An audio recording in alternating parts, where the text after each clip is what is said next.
Right, ప్రస్తుతం మనం కేపీహెచ్పిలోని Alvin colony దగ్గర ఉన్నాము. ఇక్కడ అడిగి తెలుసుకునే ప్రయత్నం చేద్దాం. అసలు కేటీఆర్ అరెస్ట్ అయితే ఎలా ఉండబోతుంది హైదరాబాద్లో పరిస్థితి? ఎందుకంటే 55 కోట్లు అవినీతి చేశాడని చెప్పేసి ఓ పక్క నుంచి ప్రభుత్వం ఉన్నటువంటి మినిస్టర్ పొంగులేటి శ్రీనివాసరెడ్డి గారు ఆరోపిస్తున్నారు. అసలు నిజంగానే అవినీతి జరిగిందా లేదా? ఒకసారి యూత్ని అడిగి తెలుసుకుందాం, వాళ్ళ స్పందన ఎలా ఉందో. రైట్ అండి, హాయ్. హాయ్ అండి. మీ పేరు? రమేష్ అండి. రమేష్ గారు ఏం చేస్తుంటారు? నాది ప్రొఫెషన్ వచ్చేసి హెయిర్ డ్రెస్సింగ్, బ్యూటీషియన్ ట్రైనింగ్ అవన్నీ ఇస్తుంటాను. ఓ ఓకే ఓకే. సో మరికొన్ని రోజుల్లో కేటీఆర్ని అరెస్ట్ చేయబోతున్నారని తెలుస్తుంది. అంటే 55 కోట్లు అవినీతి చేశాడు అని అంటున్నారు. ఇంతకుముందు బీఆర్ఎస్ పార్టీ అధికారంలో ఉన్నప్పుడు లక్షల కోట్లు అవినీతి జరిగింది అని మాట్లాడుతున్నారు.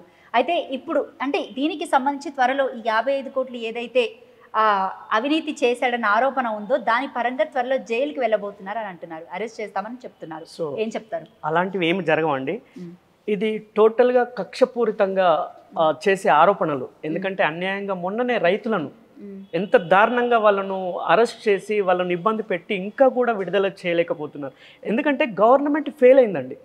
ఈ ఫెయిల్ అయిన గవర్నమెంట్ వాళ్ళు ఏం చేయాలో తోచట్లేదు. అంటే జనాలకు ఏ సమాధానాలు చెప్పాలో తోచట్లేదు. అంటే ఈ వాళ్ళు ఇచ్చిన గ్యారంటీలని పక్కకు దోవపట్టడానికి ఇవన్నీ కొత్త ఎత్తుగడలు వేస్తున్నారు తప్ప ఎటువంటి అరెస్టులు జరగవు, ఎటువంటి అన్యాయం జరగలేదు, ఎటువంటి కుట్రలు జరగలేదు. ఎందుకంటే కేటీఆర్ అనే అతను ఒక లెజెండ్ అండి, రాష్ట్రానికి ఒక లెజెండ్.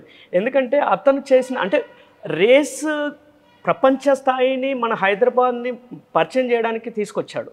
ఆ తీసుకొచ్చిన దాంట్లో అవినీతి అనేది మీరు తీయండి, చిట్టా తీస్తే మీకు తెలుస్తుంది ఏంటనేది, వాట్ ఈస్ వాట్ అనేది తెలియకుండా మీరు ఆరోపణలు ఊరికే. నేను కూడా దునియా మాట్లాడతానండి, చాలా ఎక్కువ మాట్లాడగలుగుతాను, కానీ వాస్తవాలు లేకుండా అన్యాయంగా మీరు మాట్లాడితే చాలా అది అన్యాయము. అది అలాంటి ఒకవేళ అరెస్ట్ చేస్తే ఏంటి పరిస్థితి? అరెస్ట్ చేయనివ్వము. కేటీఆర్ని ఎటువంటి పరిస్థితుల్లో కూడా అరెస్ట్ చేయనివ్వము.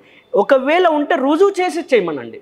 మీరు ఏదైనా మీకు ఆధారాలు ఉన్నాయి 100% కేటీఆర్ వల్ల అది అన్యాయం జరిగింది అంటే 100% రుజువు చేయండి, అప్పుడు మేము సిద్ధంగా ఉంటాం. రైట్. అరెస్ట్కి సంబంధించి ఇటు కాంగ్రెస్ పార్టీ నేతలు కూడా గవర్నర్ దగ్గరికి వెళ్ళి ఆమోదం తీసుకోవడం జరిగింది. అసలు గవర్నర్ దగ్గర దాకా ఎందుకు వెళ్ళాలండి? ఎక్కడ అన్యాయం జరిగిందనే మీరు మీ గవర్నమెంట్ ఇప్పుడు ఫామ్లో ఉంది కదా, మీ గవర్నమెంట్ ఎందుకు దాని మీద పని చేయట్లేదు? దాన్ని ఎందుకు మీరు దాని గురించి క్షుణ్ణంగా మీరు వివరించుకోవట్లేదు? ఇప్పుడు గవర్నర్ దాకా వెళ్ళి గవర్నర్ని అడిగి అరెస్ట్ చేయవలసిన దుస్థితి మీ కాంగ్రెస్ పార్టీకి ఎందుకు వచ్చింది అని నేను అడుగుతున్నాను. రైట్. కాంగ్రెస్ పార్టీ పాలన గురించి చెప్పాలంటే ఏం చెప్తారు? అంటే 1 year వస్తుంది కదా, so house your feeling about Revanth Reddy సర్కార్? సో రేవంత్ రెడ్డి గారు నాకు తెలిసి ఆయన ఏం చేస్తున్నాడో ఆయనకే పర్సనల్గా అర్థం కావట్లేదండి. సో ఆయన ప్రాపర్గా చేయగలిగితే ఆయన ఒక ప్రాపర్గా ఒక అంటే ఇంతకుముందు ఆయన అనుభవం లేదండి, ఓన్లీ ఎమ్మెల్యేగా మామూలుగా అవన్నీ చేశాడు తప్ప ఆయన ఎంపీగా చేశాడు, ఎమ్మెల్యేగా చేశాడు, మామూలుగా జిల్లా పరిషత్. ఆయన చెప్పుకుంటాడు నేను చిన్న నుండి తొక్కి వచ్చానని చెప్పేసి. సో ఆ తొక్కి రావడం వల్ల అందరినీ తొక్కాలనే ఉద్దేశంతో ఉన్నాడు తప్ప ప్రజలకు మేలు చేసే పరంగా కనిపించట్లేదు. అంటే ఆయనకి ఏం చేస్తున్నాడో, ఎప్పుడేం మాట్లాడుతున్నాడో, ఏం చేస్తున్నాడో అనేది టోటల్గా ఆయన మైండ్ సెట్ డిఫరెంట్గా ఉందండి. ఆయన ఏం చేస్తున్నాడో ప్రజలకు అర్థం కావట్లేదు. సో ఆయన 1 yearలో చేసిన ఘనకార్యాలు అయితే ఏం లేదండి. ఏమన్నంటే కక్షపూరిత రాజకీయాలు చేయడం తప్ప మిగతాది ఏమీ కనిపించట్లేదు. అంటే పాలన గురించి ఏం చెప్తారు? పాలన గురించి టోటల్గా ఫెయిల్యూర్ అండి, 100% ఫెయిల్యూర్. వాళ్ళు ఇంకా 4 ఏళ్ళు పరిపాలించాలంటే వాళ్ళు ఏం చేయాలో అర్థం కావట్లేదు. వాళ్ళని ఏమన్నా అంటున్నారంటే టీఆర్ఎస్ వాళ్ళు, బీఆర్ఎస్ వాళ్ళు టోటల్గా అవినీతి చేసేసి మాకు అప్పులు తెచ్చిపెట్టి ఆయనకు తెలియదా అండి? ముందు తెలంగాణ ఉన్నప్పుడు ఆల్రెడీ అసెంబ్లీలో మాట్లాడినప్పుడు ఇంత బడ్జెట్ ఉంది, మీరు ఎలా హామీలు ఇవ్వగలిగినారు? ఇంత లోటు బడ్జెట్లో ఉంది అని తెలిసినాక కూడా మీరు ఎలా హామీలు ఇచ్చారు?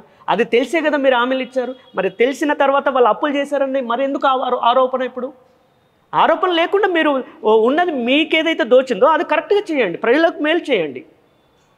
ప్రజలకు మేలు చేయకుండా కక్షపూరితంగా వాళ్ళని అరెస్ట్ చేస్తాం, వీళ్ళని అరెస్ట్ చేస్తాం, వీళ్ళు ఇంత తిన్నారు, వాళ్ళు ఇంత తిన్నారు అని అన్యాయంగా వాళ్ళను అరెస్ట్ చేసుకోవడం అనేది చాలా రాంగ్ అండి.